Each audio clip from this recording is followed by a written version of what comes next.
Medical colleges और medical universities के लिए जो एंट्री टेस्ट होते हैं एमडीकेट और ईटा टेस्ट, तो उनके पास पेपर्स के जो एमसीक्यूज़ हैं, मल्टीपल चॉइस क्वेश्चंस, उनको हल करने का ये सिलसिला है। और आज जितने भी पिछले 22 साल में जितने भी आइसोमेरिज्म पे जो क्वेश्चंस थे तो वो मैंने कलेक्ट किए हैं। तो शुरुआत कर लेते हैं। पहला क्वेश्चन है कि आइसोमेरिज्म एग्जिबिटेड बाय C5H11OH। तो ये आप देख सकते हैं कि ये इस जनरल फार्मूले को फॉलो करता है जो अल्काइल ग्रुप का फार्मूला है, जिसको आप यूँ लिखते हैं CN और H2N+1।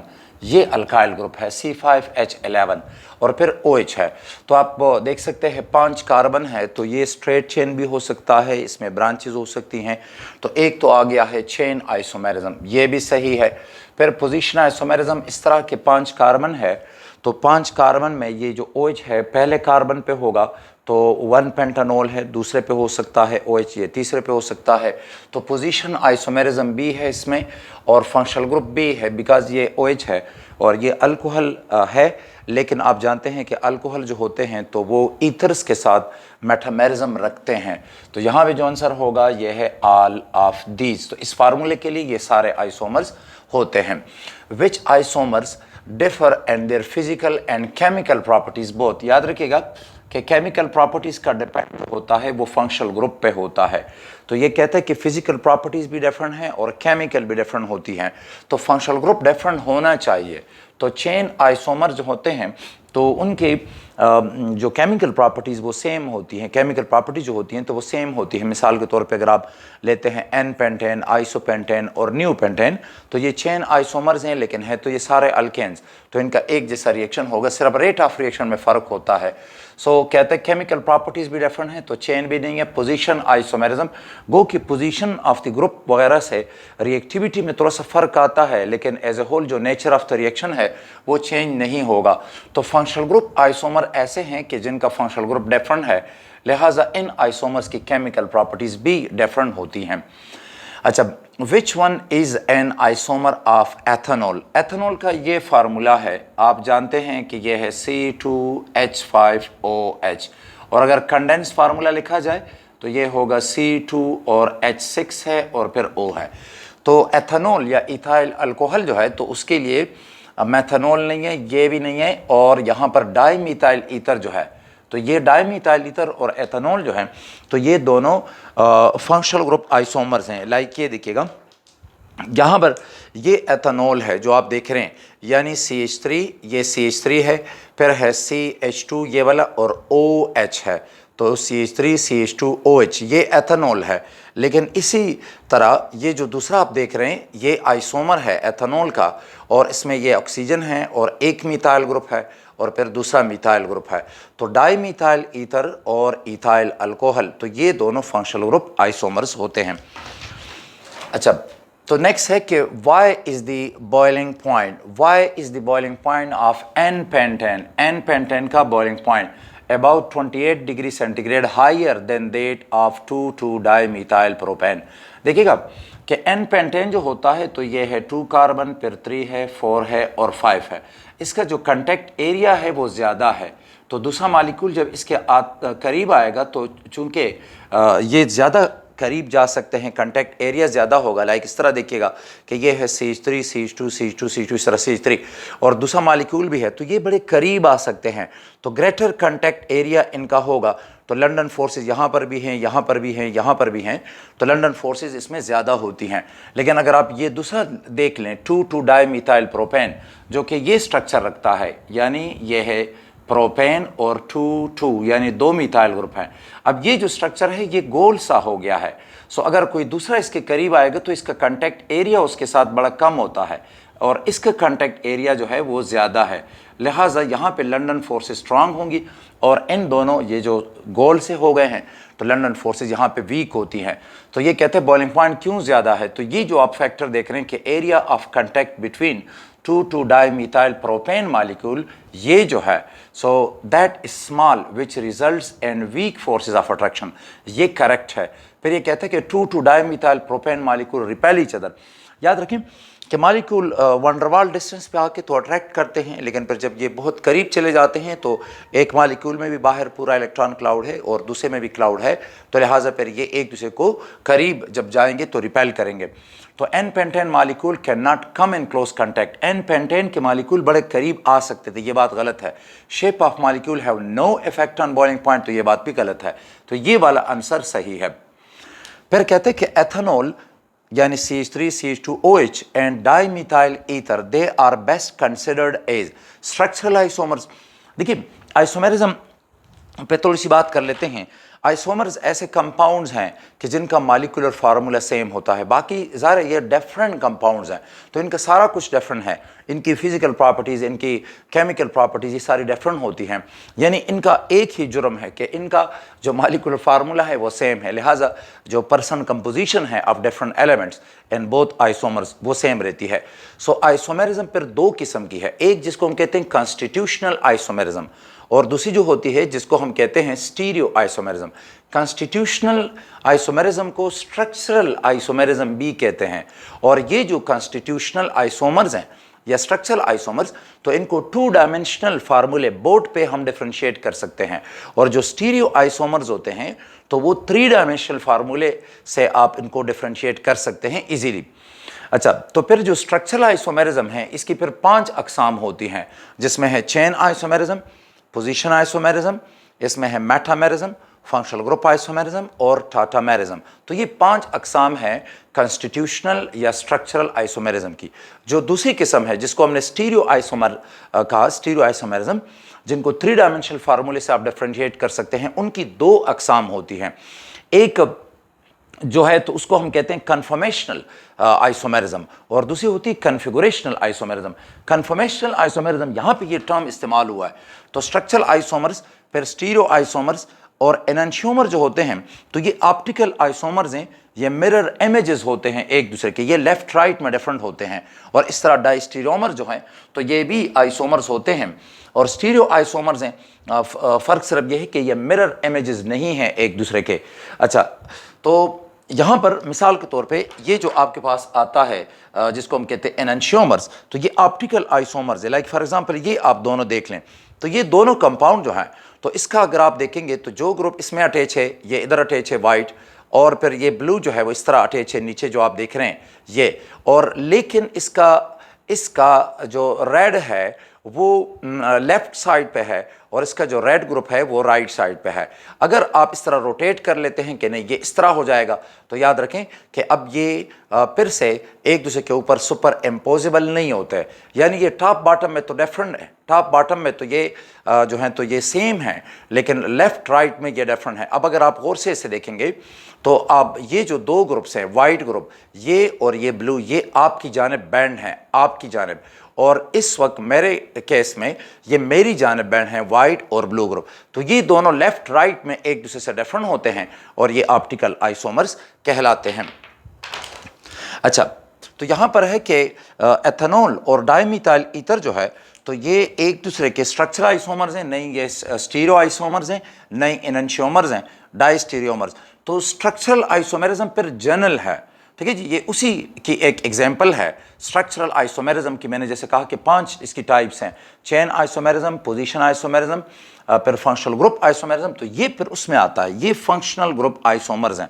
तो यहाँ पर ये भी ठीक नहीं है, डायस्टीरियोमर्स भी नहीं है, एनंशियोमर भी नहीं है, ये स्ट्रक्चरल आइसोमेरिज्म की एक किस्म है जिसको हम कहते हैं फंक्शनल ग्रुप आइसोमेरिज्म। ये दोनों का फंक्शनल ग्रुप जो है वो डिफरेंट है।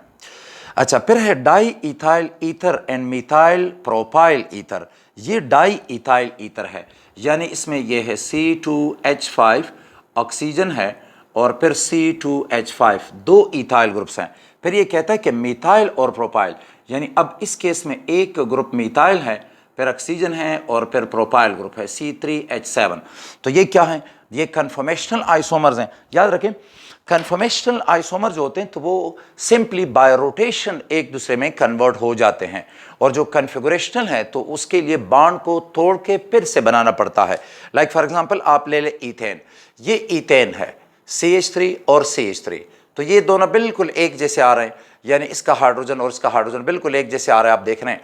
लेकिन अगर मैं इसको थोड़ा सा रोटेट कर लूँ तो फिर आप इसको देखें और इन दोनों को ज़रा कंपेयर करें, तो ये एक्चुअली अगर आप इसको सिंपल रोटेट कर लेंगे ऐसे, तो सिंपली ये रोटेशन रूम टेम्परेचर पे होती है, तो अब ये बिल्कुल इसकी तरह हो गया है। लेकिन अगर ऐसे कर देंगे तो ये फिर इससे डिफरेंट है। ये दोनों इथेन के आइसोमर्स हैं जो कि कन्फॉर्मेशनल आइसोमर्स कहलाते हैं। तो ये जो टर्म है ये वाला है, यानी आइसोमेरिज्म की दो अकसाम हो गई हैं, स्ट्रक्चरल या कॉन्स्टिट्यूशनल जिसकी फिर 5 अकसाम हैं, और जो दूसरा है तो उसको हम कहते हैं स्टीरियो आइसोमर्स, तो फिर उसकी 2 अकसाम होती हैं, एक जिसको हम कहते हैं कन्फॉर्मेशनल आइसोमेरिज्म और एक है कन्फिगुरेशनल आइसोमेरिज्म। कन्फॉर्मेशनल आइसोमेरिज्म जो है तो ये उन कंपाउंड्स की है कि जो कि सिंपली एक मॉलिक्यूल सिंपली बाय रोटेशन दूसरे मॉलिक्यूल की तरफ हो जाता है। अच्छा, और दूसरे जो हैं तो वो फिर कन्फिगुरेशनल आइसोमेरिज्म वो टाइप कहलाती है कि जिसमें बॉन्ड को तोड़ के दोबारा बनाना पड़ता है। और कन्फिगुरेशनल आइसोमेरिज्म की फिर 2 अकसाम हैं, एक है ज्योमेट्रिक या सिस ट्रांस आइसोमेरिज्म और एक है optical isomerism. Di ethyl ether and methyl propyl ether, they are conformational isomers? नहीं, दे आर मेटामर्स। यस, देखें इधर अल्काइल ग्रुप जो है वो 2 इथाइल हैं, यहाँ पे मिथाइल और फिर प्रोपाइल है, तो they are metamers. Geometrical isomers? नहीं, ज्योमेट्रिकल नहीं है, और एनंशियोमर्स भी ये नहीं है, तो ये हैं metamers. How many isomers are possible for pentane? 5 carbon हैं, तो जब 5 कार्बन होंगे सिंगल चेन जिसको आप स्ट्रेट चेन कहते हैं, 1 2 3 4 5, तो एन पेंटेन है। और अगर एक मिथाइल आ जाए, दूसरा मतलब ब्रांच के तौर पे अटैच हो जाए, तो आइसोपेंटेन और फिर न्यू पेंटेन, तो इसके 3 आइसोमर्स होते हैं। अच्छा, which isomerism is not shown by alkenes? Alkenes में कौन सी आइसोमेरिज्म नहीं होती? तो पहली बात तो यह है कि मेटामेरिज्म नहीं होती। मेटामेरिज्म में यह है कि एक मल्टीवैलेंट एटम है और उसके साथ अल्काइल ग्रुप डिफरेंट है, जैसे कि ये देखें और ये देखें, लेकिन इन दोनों का मॉलिक्यूलर फार्मूला सेम है, तो अल्कीन में मेटामेरिज्म नहीं होती। अल्कीन में चेन आइसोमेरिज्म है। मिसाल के तौर पे ये आपके पास एक स्ट्रेट चेन हो सकता है और उसमें डबल बॉन्ड होगा, तो ये आ जाएगा अल्कीन, और ये ब्रांच भी हो सकता है, डबल बॉन्ड आ जाएगा, तो चेन आइसोमेरिज्म है कि इसमें कार्बन चेन डिफरेंट है। पोजीशन आइसोमेरिज्म भी होती है इसमें, कि जैसे फॉर एग्जांपल आप ले ले 1 ब्यूटीन और फिर 2 ब्यूटीन, तो ये दोनों आइसोमर्स हैं, position of the double bond different है। और इसमें ज्योमेट्रिक आइसोमेरिज्म भी होती है जिसको हम कहते हैं सिस ट्रांस आइसोमेरिज्म। लाइक ये देखिए कि ये कार्बन कार्बन है और यहाँ पर सिमिलर ग्रुप जो हैं वो एक साइड पे हैं, और इधर पर ये एक आइसोमर है जिसको आप कहते हैं सिस आइसोमेरिज्म। और अगर CH3 को उधर लगाएं, हाइड्रोजन को इधर लगाएं, तो फिर ये ट्रांस आइसोमर हो जाएगा। तो मेटामेरिज्म इनमें नहीं होती। Which type of isomerism is being exhibited by this compound?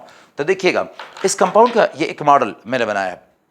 ये है कार्बन कार्बन डबल बॉन्ड, तो आप देख रहे हैं कार्बन ब्लैक डबल बॉन्ड, और फिर इसमें देख रहे हैं हाइड्रोजन और हाइड्रोजन, और ये फ्लोरीन और ये फ्लोरीन है। तो ये दोनों डबल बॉन्ड के निचले साइड पे आ गए हैं और ये दोनों डबल बॉन्ड के ऊपर हैं। अब अगर आप इसको देखें, ये वाला, तो इस केस में ये सिस आइसोमर है और ये ट्रांस है, इसलिए कि ट्रांस में ये जो सिमिलर ग्रुप्स हैं ये डबल बॉन्ड के अपोजिट साइड पे आ गए हैं, ट्रांस, ये सिमिलर भी और ये सिमिलर भी, तो ये सिस आइसोमर है और ये ट्रांस है। और आप देख रहे हैं कि ये आइसोमर आप इसमें नहीं कन्वर्ट कर सकते। कैसे? ये आप इसमें नहीं कन्वर्ट कर सकते। कैसे? कि अगर आप कन्वर्ट करेंगे तो ये कार्बन रोटेट नहीं होगा, ये डबल बॉन्ड है, ये टूटेगा और फिर बनेगा, तो फिर ये बन जाता है, और ये बॉन्ड का टूटना रूम टेम्परेचर पे नहीं हो सकता। सो लिहाजा ये जो कंपाउंड है ये वाला, कि अगर आप इसको ले लेते हैं हाइड्रोजन फ्लोरीन, तो इसका ये सिस आइसोमर है और ये फिर इसका ट्रांस आइसोमर है। तो इस कंपाउंड में ये आइसोमेरिज्म होती है। ये कहता है कि चेन आइसोमेरिज्म, चेन नहीं है, बस सिंपल 2 कार्बन है। स्ट्रक्चरल आइसोमेरिज्म तो ये नहीं है, स्ट्रक्चर आइसोमेरिज्म नहीं है, बल्कि ये हमारे पास स्टीरियो आइसोमर्स की एक किस्म है। ज्योमेट्रिकल आइसोमेरिज्म यानी सिस ट्रांस, और पोजीशन नहीं हो सकती, बिकॉज 2 ही कार्बन है तो position of the double bond different नहीं हो सकता।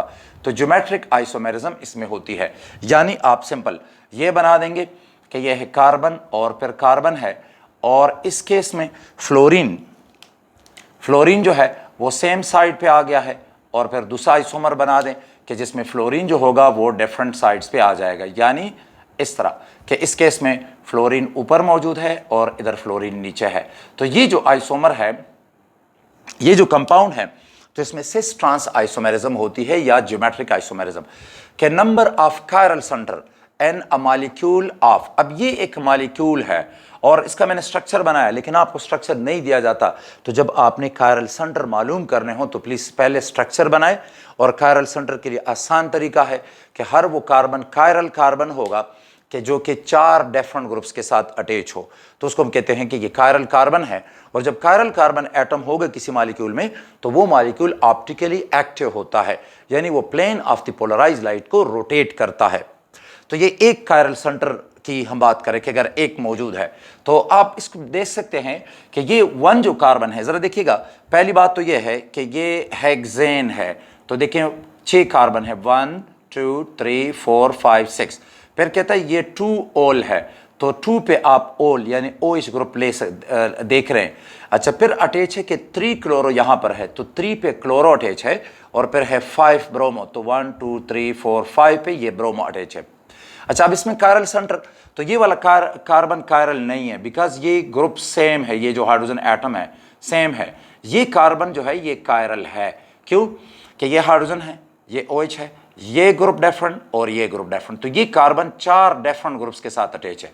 यानी इसमें मैं ये कह रहा हूं कि इस वक्त ये और ये और ये और ये ग्रुप डिफरेंट है, तो ये कार्बन जो है ये कायरल है।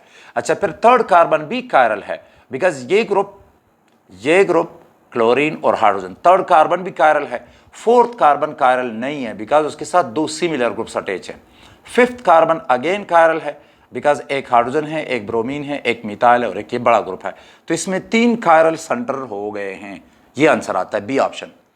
Number of chiral centers in the compound given below is R. ये कंपाउंड है और स्ट्रक्चर मौजूद है, पेपर में आप देख सकते हैं। तो ये कार्बन कायरल नहीं है कि इसमें सिमिलर एटम्स अटैच है इसके साथ, ये भी कायरल नहीं है, सिमिलर एटम अटैच हैं। ये कार्बन ट्राइवैलेंट है, यानी एक ट्रिपल बॉन्ड है, तो 4 एटम नहीं है अटैच इसके साथ, तो ये भी नहीं है। ये कार्बन भी कायरल नहीं है, बिकॉज इसके साथ 2 सिमिलर एटम अटैच है। ये कार्बन इसी लॉजिक की बुनियाद पे कायरल नहीं है। और फिर आगे यह है CH2 और फिर CH3, तो इनमें से कोई भी कायरल नहीं है, बिकॉज दोनों कार्बन के साथ हाइड्रोजन्स अटैच हैं। तो इसमें जो कायरल सेंटर्स हैं वो 0 होंगे। Alkene that do not follow cis trans isomerism is, तो एहतियात कीजिएगा, यहां पर एक है 2 ब्यूटीन, तो 2 ब्यूटीन में सिस ट्रांस आइसोमेरिज्म है 2 ब्यूटीन में। लाइक फॉर एग्जांपल अगर मैं ये आपको दे दूं, एक एग्जांपल है 2 ब्यूटीन की, ये हमारे पास है 2 ब्यूटीन। जरा देखिएगा, 4 कार्बन है, ब्लैक जो है ये कार्बन है, कार्बन कार्बन कार्बन कार्बन, ये डबल बॉन्ड है, ये भी 2 ब्यूटीन है, यानी मिथाइल ग्रुप है, ये मिथाइल, फिर CH दरमियान में डबल बॉन्ड और फिर CH3। लेकिन इसमें 2 मिथाइल जो है सिमिलर ग्रुप, ये अपोजिट साइड पे है, तो 1 2 3 4 ये 2 ब्यूटीन है, 1 2 पे डबल बॉन्ड है, तो 2 ब्यूटीन है। लेकिन सिमिलर ग्रुप यानी ये वाला और ये वाला ये अपोजिट साइड पे है और ये सिमिलर भी अपोजिट पे है, तो इसको हम कहते हैं ये ट्रांस 2 ब्यूटीन है। जबकि ये इसका आइसोमर है जो कि सिस 2 ब्यूटीन कहलाएगा। देखिए डबल बॉन्ड मौजूद है और CH3 CH फिर CH और फिर CH3, ठीक है जी। और ये आप रोटेट नहीं कर सकते, बिकॉज डबल बॉन्ड है, ये टूटेगा, ये रूम टेम्परेचर पे नहीं टूटता। तो ये आपके पास हो गया है ट्रांस 2 ब्यूटीन और ये है सिस 2 ब्यूटीन। तो इसमें सिस ट्रांस आइसोमेरिज्म है। इसके लिए सिंपल सी बात यह है कि उधर सिस ट्रांस आइसोमेरिज्म होगी, इसे गौर से देखिएगा कि ये कार्बन है और ये डबली बॉन्डेड है। अब ये होना चाहिए कि यहाँ पे दोनों एटम्स जो हैं वो डिफरेंट हो। लाइक फॉर एग्जांपल इधर A अटैच है तो इधर B अटैच है, दोनों डिफरेंट होने चाहिए। अब यहाँ पर भी हो सकता है कि A और B अटैच हों या कोई और अटैच है, E और F और कुछ भी अटैच है।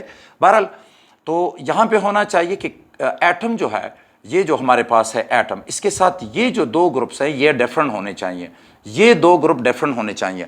तो 2 ब्यूटीन में भी मौजूद है सिस ट्रांस आइसोमेरिज्म। इसका ख्याल रखिएगा कि जो 1 क्लोरोप्रोपीन है इसमें भी सिस ट्रांस आइसोमेरिज्म है। लाइक फॉर एग्जांपल अगर मैं 1 क्लोरोप्रोपीन लगा लूं तो देखिएगा कि ये कैसे स्ट्रक्चर आता है। ये हमारे पास हो गया है प्रोपीन, ये मैंने CH3 लगा दिया और ये है हाइड्रोजन, ये क्लोरीन है और ये हाइड्रोजन है। आप देख सकते हैं कि सिमिलर ग्रुप जो हैं वो ये दोनों डिफरेंट हैं, जैसे कि मैंने कंडीशन अभी बताई, ये दोनों डिफरेंट, ये दोनों different, similar group same side पे आ गए और ये आपके पास है 1 2 3, यानी हमारे पास ये क्लोरोप्रोपीन है, 1 क्लोरो और प्रोपीन। अच्छा, तो इसमें भी सिस ट्रांस है लेकिन इसमें नहीं है, 1 1, यानी इस केस में फिर दोनों जो हैं क्लोरीन इसके साथ दोनों सिमिलर हो गए, तो इसमें फिर नहीं है। अच्छा, फिर 1 2 डाइक्लोरोईथीन इसमें है, ठीक है जी, इसमें भी 1 2 डाइक्लोरोईथीन, यानी ईथीन है और मिसाल के तौर पे ये हाइड्रोजन हो गया है और ये क्लोरीन, तो ये 1 और 2 पे क्लोरीन अटैच है और ईथीन है और ये कहलाएगा सिस, और फिर ट्रांस इसका ये होगा कि क्लोरीन उधर लगाएं, हाइड्रोजन इधर लगाएं। तो इसमें तमाम एग्जाम्पल में ये कहता है कि do not follow cis trans isomerism, तो इसमें नहीं है। अच्छा, अब ये एक क्वेश्चन है, ये आया था पेपर में, और C4H11N gives the type of isomerism. N जो है नाइट्रोजन, ये अमीन में मौजूद होता है, तो इसमें आइसोमेरिज्म मेटामेरिज्म तो इसमें है और की में आंसर भी ये था। लेकिन एक बात मैं आपको बता दूं कि इसमें ऑप्टिकल आइसोमेरिज्म भी है, यानी ये तो 4 कार्बन है, 4 कार्बन तो आप अटैच कर सकते हैं, यानी इसमें मेटामेरिज्म है। आप स्ट्रक्चर इस तरह बना सकते हैं लाइक CH3 CH2, 2 कार्बन हो गए और फिर नाइट्रोजन लगा लिया, हाइड्रोजन, और यहाँ पर टोटल के 4 कार्बन है, तो यहाँ पर भी आप लगा सकते हैं CH2 और CH3, तो ये आ गया है डाई इथाइल अमीन। और इस तरह एक मिथाइल लगाएं, एक प्रोपाइल लगाएं और फिर इस तरह 3 लगा लें आप ग्रुप इसके साथ, तो इसमें मेटामेरिज्म है। लेकिन एक बात याद रखें कि इसमें ऑप्टिकल आइसोमेरिज्म भी है, ये के में नहीं था। ऑप्टिकल आइसोमर मैंने इसके बनाए हैं, ये जो आप देख रहे हैं, अगर आप देखेंगे तो ये दोनों एक दूसरे के मिरर इमेजेस हैं। देखें 4 कार्बन है तो इसमें भी 4 कार्बन है, 2, ठीक है जी, इसमें 4 कार्बन है तो 2 3 और 4, इसमें भी 4 कार्बन है, 2 3 और 4, हाइड्रोजन इसके 11 हैं, सो आप देख सकते हैं कि 5 और 3 8 9 10 11, और इसमें भी हैं, और नाइट्रोजन 1 है तो दोनों में नाइट्रोजन। अच्छा, अब ये दोनों मिरर इमेजेस हैं, आप देख रहे हैं इधर NH2 जो है तो वो राइट साइड पे है और मिथाइल लेफ्ट साइड पे है, और इधर मिथाइल राइट पे है और NH2 जो है वो लेफ्ट साइड पे है। टॉप बॉटम में सेम है, लेफ्ट राइट के ये डिफरेंट है, तो इसमें ऑप्टिकल आइसोमेरिज्म भी है। लेकिन बैड लक है कि ये वाला आंसर मौजूद था की में। अच्छा, the type of isomerism existing in a compound of molecular formula C2H6O, ये जो फार्मूला है ये ईथर्स का है और अल्कोहल्स का है, तो इसमें फंक्शनल ग्रुप आइसोमेरिज्म होती है, पोजीशन नहीं हो सकती, बिकॉज 2 ही कार्बन हैं तो फंक्शनल ग्रुप की पोजीशन डिफरेंट नहीं हो सकती। चेन आइसोमेरिज्म भी इसमें मुमकिन नहीं है, चेन आइसोमेरिज्म तब होती है जब कार्बन की तादाद 4 हो या 4 से ज़्यादा हो। मेटामेरिज्म भी नहीं हो सकती बिकॉज 2 ही अल्काइल ग्रुप हैं, तो इसमें फंक्शनल ग्रुप आइसोमेरिज्म है। फिर कहते हैं कि which of the following compound shows geometric isomerism. देखिए ज्योमेट्रिक आइसोमेरिज्म में मैंने ये कंपाउंड बना दिए हैं, जरा देखिएगा, ये हमारे पास है साइक्लोप्रोपेन, साइक्लोप्रोपेन 1 2 3 3 कार्बन, और इसमें भी ये सारे साइक्लोप्रोपेन हैं। इमेजिन कीजिए कि ये मिथाइल ग्रुप है, ये जो आप देख रहे हैं ऑरेंज कलर का, ये मिथाइल है और ये भी मिथाइल, तो ये दोनों रिंग के ऊपर आ गए हैं, और इधर जो है ये दोनों जो है ये रिंग के ऊपर हैं। लेकिन इस केस में अगर आप देखेंगे तो एक रिंग के ऊपर आ गया है ये वाला केस और एक नीचे है, तो ये जो है ये सिस आइसोमर है और ये ट्रांस आइसोमर है। तो जब आपके पास रिंग में भी ये मौजूद हो, जब रोटेशन रिस्ट्रिक्टेड हो, लाइक फॉर एग्जांपल आप इसको रोटेट नहीं कर सकते, ये रिंग में जो 2 सिग्मा बॉन्ड है इनमें से कोई एक टूटेगा, फिर रोटेशन होगी, फिर बॉन्ड बनेगा, so one is converted into another, और ये रूम टेम्परेचर पे नहीं होता। तो लिहाजा ये जो आपके पास है यानी जो ज्योमेट्रिक आइसोमेरिज्म है सिस ट्रांस, तो ये इसमें भी है कि जब रिंग हो, जैसे कि वो कहते हैं which of the following compound shows geometric isomerism, तो सिमिलर ग्रुप्स हैं मिथाइल और मिथाइल, तो ये कंपाउंड है 1 2 डाइमिथाइल साइक्लोप्रोपेन, और ये है सिस, एक्चुअली सिस 1 2 डाइमिथाइल साइक्लोप्रोपेन। और अगर हमने इसका ट्रांस बनाया तो ट्रांस इसका इस तरह बन जाएगा कि यह है आपके पास रिंग, और इस केस में ये है आपके पास मिसाल के तौर पे मिथाइल है, और यहाँ पर मिथाइल आपने नीचे बनाया और इसका हाइड्रोजन ऊपर है और इसका हाइड्रोजन इस तरह नीचे है, तो ये फिर इसका ट्रांस होगा। तो यहाँ पर आंसर आता है कि इसमें ज्योमेट्रिक आइसोमेरिज्म है।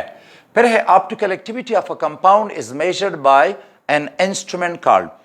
देखिए जब प्लेन पोलराइज लाइट हो, प्लेन पोलराइज यानी जिसमें फोटॉन जो हैं वो एक ही प्लेन में वाइब्रेट करते हैं और इस कंपाउंड से पास हो, तो फिर ये जो प्लेन ऑफ वाइब्रेशन है ये रोटेट हो जाएगा, और जितना रोटेट हुआ उसी को हम कहते हैं optical activity of the compound.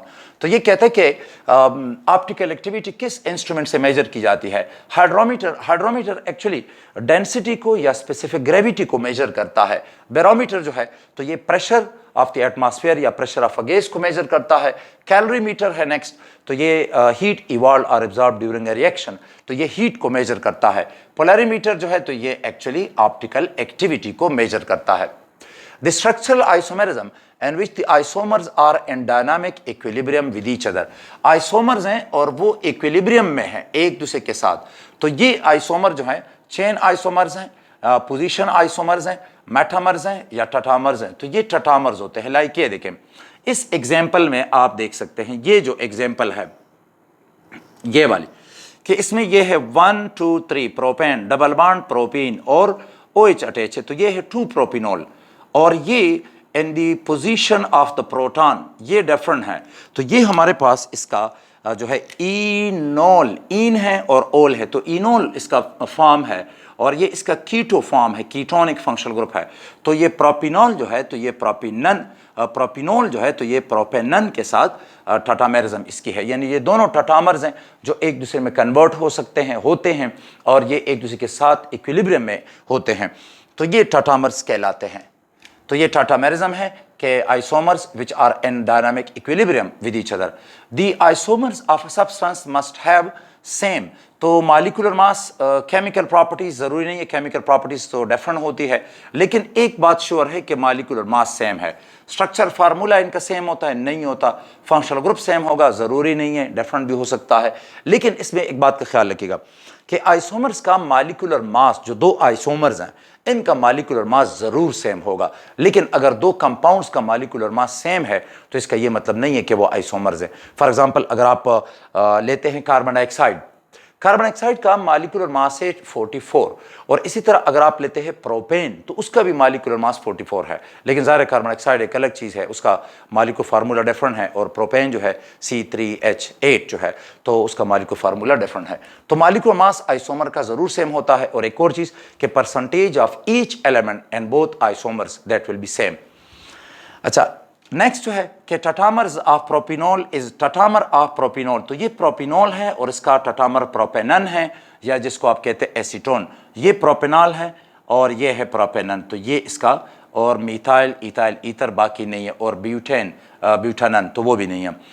आखिरी है कि एनंशियोमर्स आर एग्जाम्पल्स ऑफ, एनंशियोमर्स वो होते हैं जो ऑप्टिकल आइसोमर्स होते हैं। लाइक मैंने आपको अभी बता दिया कि ये जो है दो कंपाउंड, ये दोनों एक दूसरे के ऑप्टिक ये एनंशियोमर्स हैं। जैसे कि इसमें आप देख सकते हैं इस कंपाउंड में तो हाइड्रोजन ऊपर है और ये ब्लू ग्रुप है, और इसमें भी हाइड्रोजन ऊपर और ब्लू ग्रुप नीचे है, लेकिन इसमें जो ग्रुप जो है वो राइट साइड पे है तो वही ग्रुप इसमें लेफ्ट साइड पे है। और अगर आप इसे रोटेट कर लेते हैं तो ठीक है, लेकिन फिर इनका 3 डायमेंशनल अरेंजमेंट, ये दोनों आपकी जानिब हो गए और ये हाइड्रोजन और ये जो है तो ये मेरी जानिब है। तो ये एनंशियोमर जो होते हैं they are mirror images of each other. Enantiomers are example of cis isomers, trans isomers, optical isomer, geometric। तो इसमें सही आंसर होगा ऑप्टिकल आइसोमर्स।